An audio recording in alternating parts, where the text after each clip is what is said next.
adek auchiel nono nono. Wachako gi wach ng'anyo mar lakteche kuma jotelo mag riwruok mar lakteche pacho ka KMPDU okwedo gavana ma Kiambu Kimani Wamatangi mano bang' kano lando ochungo osach lakteche mang'anyo e kauntino. Kotenegi koda jakoma KMPDU bade mama sawa James Githinji, jotelo go wacho ni ogibi weyo ng'anyo nyaka sirikal chop dwachgi. Kolose osiptal mathika level 5 kama chenro mag thieth sani ong'ikore kaluwore kod ng'anyono. Githinji osiemo tend od thiethno ewi geng'o ne jotuo mosewe thuolo mondo dog pacho kod kiko jotuo mantiere koda tuoche mopogore e ward achiel. Gavana ma Kiambu Kimani Wamatangi nonyiso lakteche ni gidoge tich kapok ochopo chieng' ngeso gokinyi, to kaka mano tibiro riembgi e tich.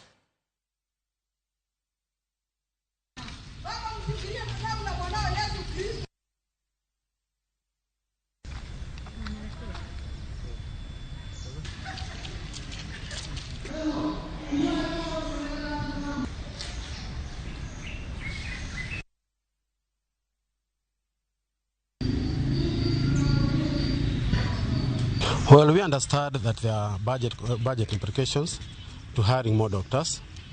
To entertain the alternative is self-defeatist and is against Article 43A of the Constitution of Kenya, which stipulates that every person has a right to the highest attainable standard of health. Heavy workload and torturous working hours have resulted to avoidable death of 6 doctors in Kiambu County. Getting annual and sick leaves for the doctors of Kiambu has been a tall order.